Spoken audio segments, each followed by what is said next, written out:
Bienvenue à tous pour les prévisions de ce 18 novembre. Ravi de vous retrouver.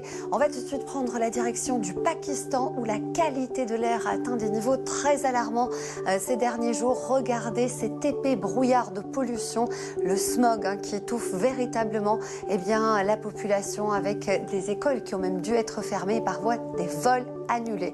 Alors rien de tout cela sur le continent européen, mais c'est le froid qui va faire l'actualité ces prochains jours, qui arrive notamment à partir du pôle. C'est de l'air d'origine polaire. Regardez, matérialisé ici en bleu foncé, des températures qui vont basculer bien en dessous des moyennes saisonnières sur de nombreuses régions en Europe. Et ça donne sur les îles britanniques un ciel qui s'annonce globalement assez calme. Quelques ondées ici dans la moitié nord, vous le voyez, et puis des températures qui seront proches des gelées dans le courant de la matinée, et à peine 8 degrés l'après-midi à Londres. Ça s'effondre aussi du côté du Benelux, avec quelques flocons notamment sur les hauteurs. En ce qui concerne la France, nous allons avoir des conditions ensoleillées grâce à l'anticyclone, mais par contre des températures bien froides, des gelées matinales sur la moitié nord et dans le nord-est, et à peine 13 degrés par exemple du côté du golfe du Lion pour les prochaines 24 heures. C'est bas pour la saison. Une poche encore de douceur entre la Côte d'Azur et notamment l'île de Beauté. Température en chute libre aussi sur la Suisse.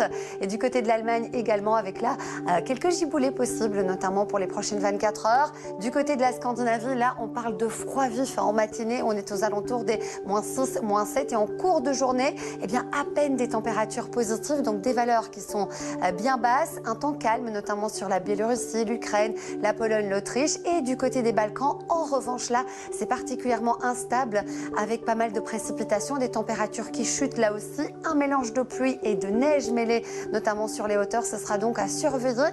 Du côté de la Grèce, les conditions météo restent extrêmement douces, 20-22 degrés, même tendance notamment du côté de l'ouest de la Turquie. En Italie, on est encore à l'écart de l'arrivée du temps froid, sauf dans la partie nord. Partout ailleurs, des températures qui s'annoncent encore globalement très douces, entre 18 et 20-21 degrés sur la Sicile, la Sardaigne et sur la péninsule ibérique. Là aussi, les températures commencent à bien chuter, avec tout de même du soleil et des conditions calmes. Nous allons prendre la direction du Texas, où là on a des températures anormalement élevées. C'est de l'air subtropical qui remonte notamment depuis le Mexique, avec encore des pointes jusqu'à 30 degrés les prochains jours.